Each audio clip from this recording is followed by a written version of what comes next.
Rejetez sur lui tous vos soucis, car il prend soin de vous. 1 Pierre 5, verset 7. Rejetez sur lui tous vos soucis, car il prend soin de vous.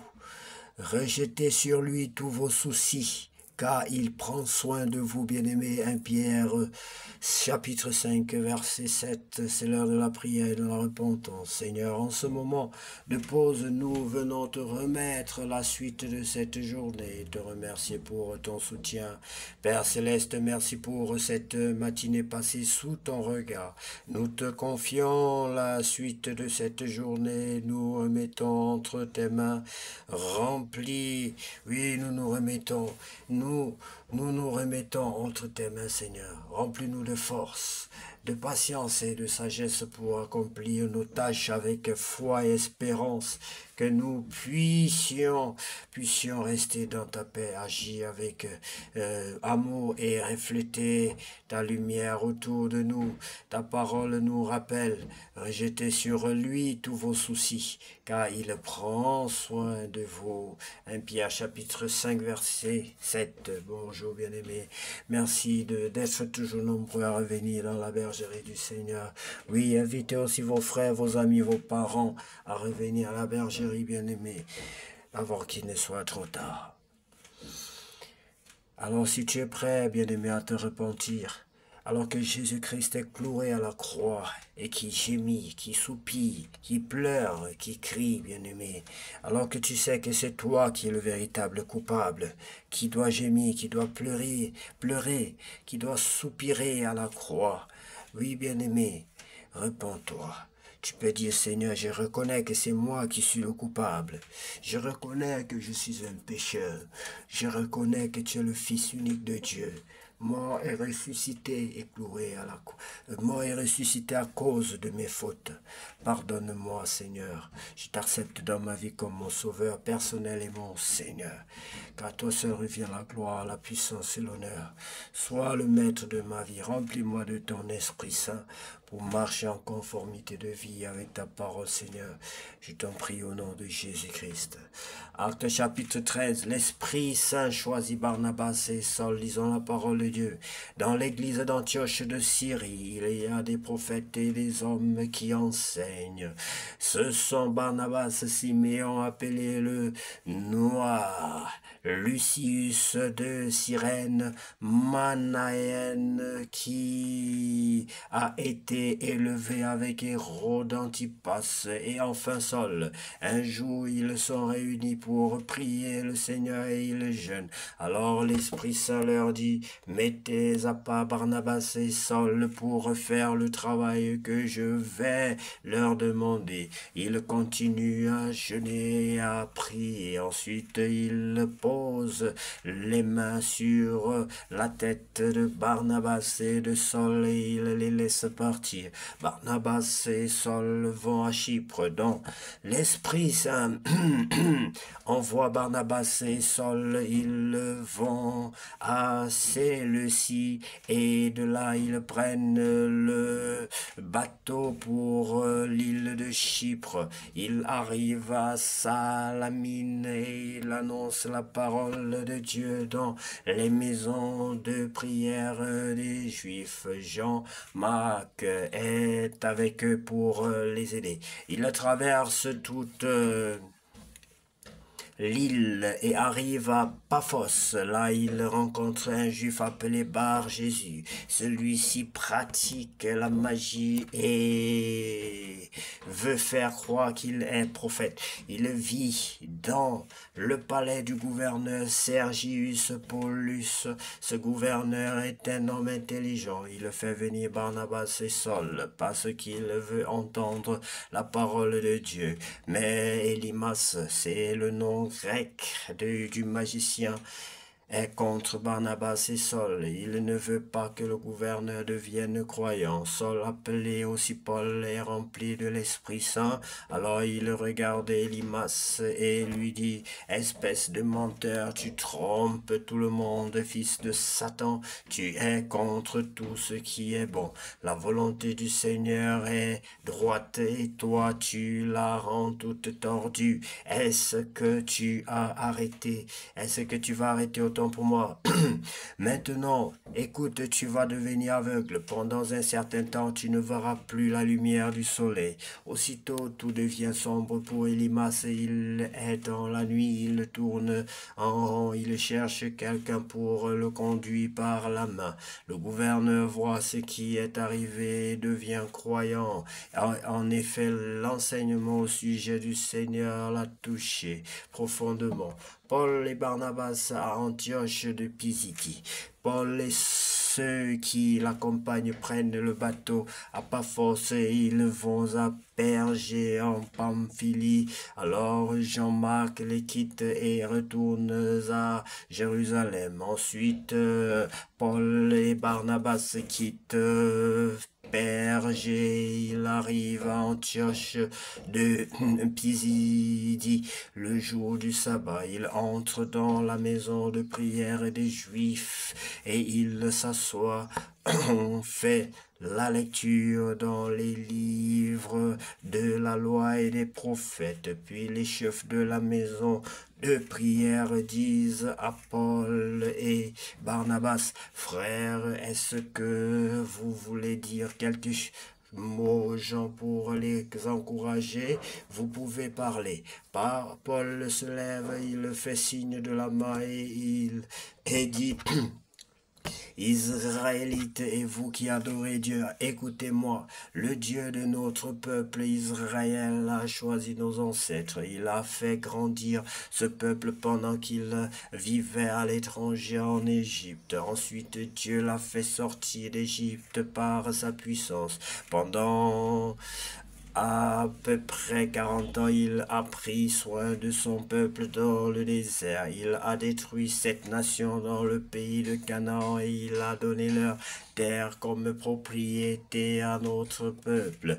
Tout cela a duré à peu près 450 ans, puis Dieu a donné des chefs à nos ancêtres jusqu'à l'époque du prophète Samuel. Ensuite, nos ancêtres ont demandé un roi et Dieu leur a donné Saul, le fils de Kish de la tribu de Benjamin. Saul a été roi pendant 40 ans. Après cela, Dieu l'a rejeté et il a donné David comme roi à nos ancêtres.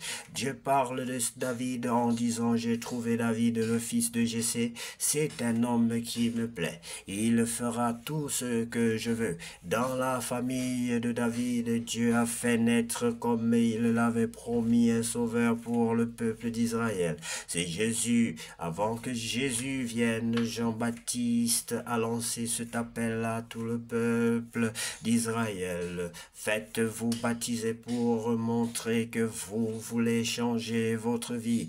À la fin de la mission, Jean-Baptiste disait, à votre avis, qui suis-je? Je ne suis pas le Messie, mais écoutez, il vient après moi et je ne suis pas digne de lui enlever ses sandales. Paul le dit encore, frère, c'est à nous tous que Dieu envoie cette parole pour nous sauver. Il l'envoie à vous, les enfants d'Abraham, et à vous qui adorez Dieu. Les habitants de Jérusalem et leurs chefs n'ont pas compris qui est Jésus. Ils n'ont pas compris les paroles des prophètes qu'on lit chaque sabbat. Mais ils ont fait ce que ces prophètes annonçaient. Ils ont condamné Jésus. Ils n'ont pas trouvé de raison pour le faire mourir. Pourtant, ils ont demandé à Pilate de le tuer. Ils ont fait tout ce que les livres saints annonçaient au sujet de Jésus. Ensuite, ils l'ont descendu de la croix et ils l'ont mis dans une tombe. Mais Dieu l'a réveillé de la mort. Et pendant plusieurs jours, Jésus s'est montré à ceux qui l'avaient comme accompagné de la Galilée jusqu'à Jérusalem. Maintenant, ils sont les témoins de Jésus devant le peuple. Et nous vous annonçons cette bonne nouvelle, ce que Dieu a promis à nos ancêtres. Il l'a fait pour nous, leurs enfants. Il a relevé Jésus de la mort. On lit dans le psaume 2, tu es mon fils. Aujourd'hui, moi, je suis devenu devenu ton Père. Dieu a relevé Jésus de la mort, son corps ne retournera plus pourrir dans la tombe. Dieu l'avait annoncé en disant, je vous donnerai ce que j'ai promis à David, ce qui est saint et vrai. On lit aussi dans un autre passage, tu ne laisseras pas celui qui t'appartient pourrir dans la tombe.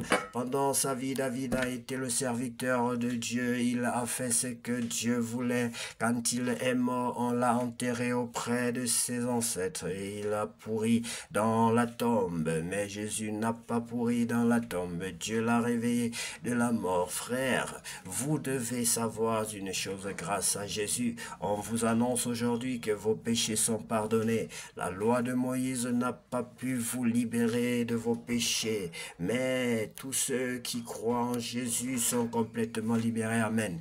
Donc, faites attention. Tous ceux qui croient en Jésus sont complètement libérés. Amen.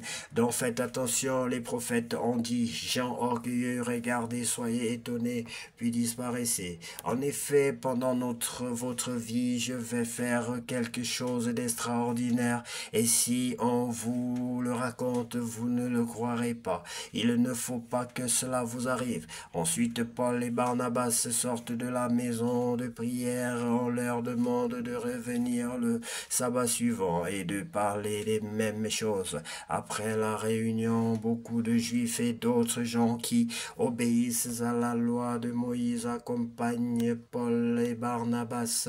Paul et Barnabas parlent avec eux. Il les encourage à rester fidèles au Dieu d'amour. Paul et Barnabas se tournent vers les non-juifs.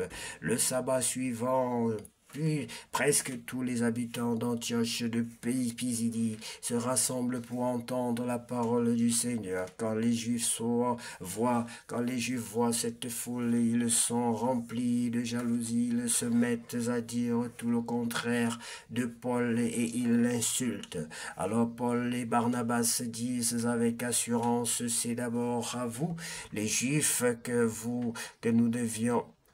c'est d'abord à vous les Juifs que nous devions annoncer la parole de Dieu, mais vous la rejetez et vous trouvez sans doute que vous n'êtes pas digne de vivre avec Dieu pour toujours. C'est pourquoi nous irons maintenant vers ceux qui ne sont pas Juifs. Le Seigneur nous l'a commandé en disant, j'ai fait de toi la lumière des autres peuples. Ainsi tu annonceras jusqu'au bout du monde que Dieu sauve.